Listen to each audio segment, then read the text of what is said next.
¿Se enteró el profesor Meffy de la hostilidad de los alumnos? Sí, me preguntó si la clase había sido provechosa. Opté por calificarla de instructiva y le pregunté por qué los alumnos me despreciaban tanto cuando yo no les había hecho nada. Me contestó preguntándome por qué cualquier dominador teme que sus vasallos adquieran conocimiento. No me atreví a pronunciar la palabra insurrección y di un rodeo. ¿Y si las diferencias de estrato social no se debiesen a la genómica ni a la excelencia intrínseca, ni siquiera a los dólares, sino al diverso nivel de formación? ¿No querría eso decir, preguntó el profesor, que toda la pirámide estaría construida sobre arenas movedizas? Observé que semejante hipótesis podría considerarse una grave desviación. Meffy parecía encantado de la vida. Míralo así. Los fabricados sois espejos colocados delante de la conciencia de los purasangres. Lo que éstos ven reflejados los asquea, y le echan la culpa al espejo. Le pregunté si los purasangres podrían llegar algún día a echarse la culpa a sí mismos. La historia indica, respondió Meffy, que sólo cuando se les obligue a hacerlo. Me di cuenta de que estaba harta del invierno. ¿Y cuándo sucederá eso? El profesor hizo girar su viejo globo terráqueo. La clase de la doctora Chuan continúa mañana. Tuviste que echarle valor para volver. Me escoltó un represor. Esta vez nadie me dedicó improperios. El represor se dirigió a las chicas de la segunda fila con educada malicia. Esta fila es nuestra. Puede que al fondo haya algún sitio libre. Las chicas se esfumaron, pero me sentí violenta. Lo hacían por miedo a la unanimidad, no por respeto hacia mí. La doctora Chuan se puso tan nerviosa al ver a mi escolta que farfulló toda la lección sin mirar una sola vez al auditorio. Los prejuicios son duros de pelar. ¿Te atreviste a asistir a más clases? Solo a una, sobre los fundamentos de Lowe. Acudí sin escolta. Prefería que me insultasen a ir con armadura.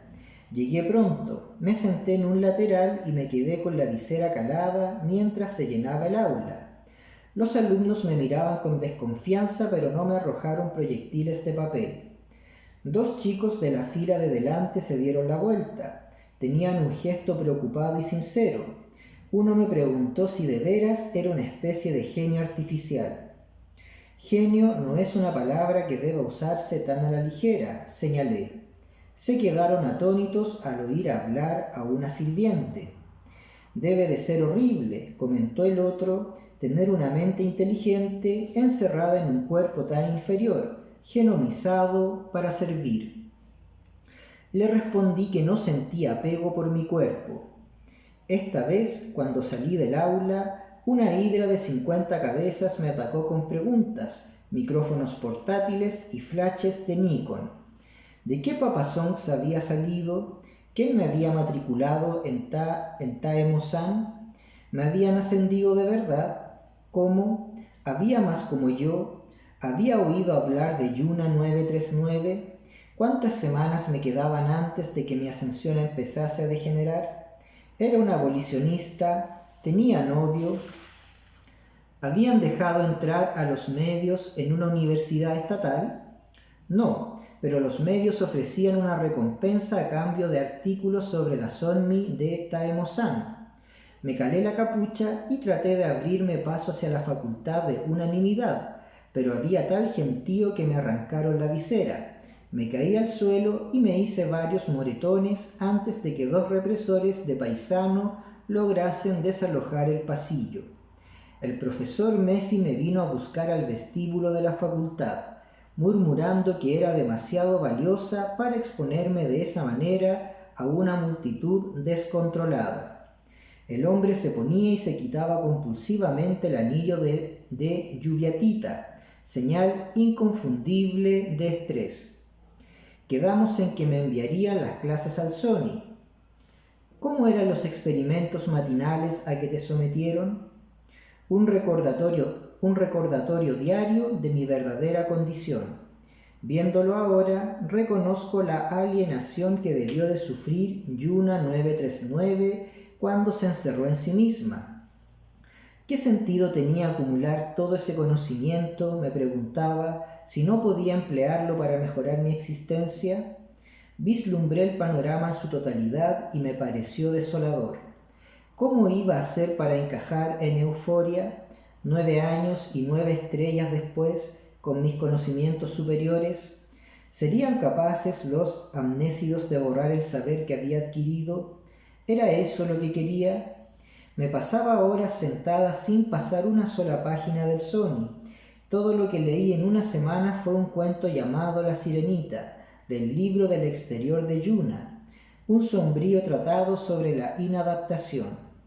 Llegó el 4.º mes, y con él mi primer aniversario como monstruito prodigio de Taemo-san, pero la primavera no me levantó el ánimo. Mi curiosidad está apagándose, le dije al profesor Mephi durante nuestro seminario sobre Thomas Paine.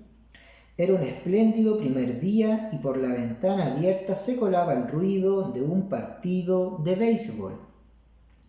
Mi mentor respondió que teníamos que identificar urgentemente la causa de esa enfermedad.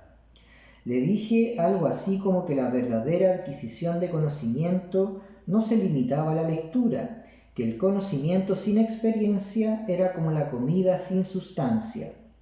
Tienes que salir más, señaló él. Volver a clase, salir por el campus o por la conurbación. La 9ª noche se presentó en casa un joven doctorando en unanimidad llamado Hae-Yu-in. Dirigiéndose a mí con el tratamiento de señorita Sonmi, me explicó que el profesor Mephi le había pedido que me animase un poco. El profesor tenía poder absoluto sobre su futuro, así que no había tenido más remedio que obedecerlo. Es broma, añadió. Acto seguido me preguntó si lo recordaba. Sí, ahora llevaba el pelo de color caoba en lugar de negro, y cortado al cepillo, y las cejas depiladas en zigzag, mientras que antes las tenía normales. Pero era el ex compañero de clase de Bun-suk, el larguirucho que le había dado la noticia de la muerte de Wing 027 a manos del idiota de Min-sik. Echó un vistazo a mi vivienda. Bueno, no está mal viniendo del cuchitril de Bun-suk. Aquí cabe entero el apartamento de mi familia. Asentí. Era un apartamento muy espacioso. Pasó un ángel. Hae-Yu-in se ofreció a quedarse en el ascensor hasta que le dijese que se marchase. Una vez más me disculpé por mi ignorancia en materia de etiqueta y lo invité a pasar. «Quien tiene que disculparse soy yo», dijo mientras se descalzaba. «Cuando me pongo nervioso hablo más de la cuenta y digo tonterías, como ahora mismo, por ejemplo. ¿Puedo probar tu diván flotante?» «Claro», le dije, y le pregunté por qué lo ponía nervioso. La respuesta más obvia, según dijo, es que parecía una Sonmi cualquiera de un restaurante cualquiera, pero cuando abría la boca me convertía en una doctora en filosofía. El doctorando cruzó las piernas en el diván y se balanceó pasando la mano por el campo magnético. «Tengo una vocecita en la cabeza», confesó, que me dice: «No olvides que esta chica es un hito en la historia de la ciencia, la primera fabricada ascendida estable. Ojito con lo que dices, que parezca profundo». Por eso, añadió, no decía más que sandeces. Lo tranquilicé diciéndole que me sentía más un espécimen que un hito. Hae-Yu se encogió de hombros y me contó que el profesor le había dicho que me vendría bien pasar una noche en la ciudad, y empezó a agitar un anillo de almas, sonriendo. «La unanimidad corre con todos los gastos, y sin límites. Yuju, ¿qué sueles hacer para divertirte?» Me disculpé, no sabía a qué se refería. «Bueno», tanteó Hae-Yu, «¿qué haces para relajarte?» «Jugar al Go con el Sony», dije. «¿Para relajarte?», replicó incrédulo. «¿Y quién gana, tú o el Sony?» «El Sony», respondí. «¿Cómo si no iba a mejorar?» «O sea que los ganadores», razonó Hae-Yu, son en realidad los perdedores porque no aprenden nada nuevo. Entonces, ¿qué son los perdedores ganadores? Yo no sabía si hablaba en serio.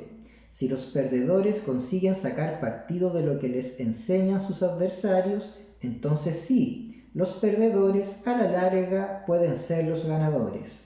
Santa Corpocracia, resopló Hai Yu. Vamos a la ciudad.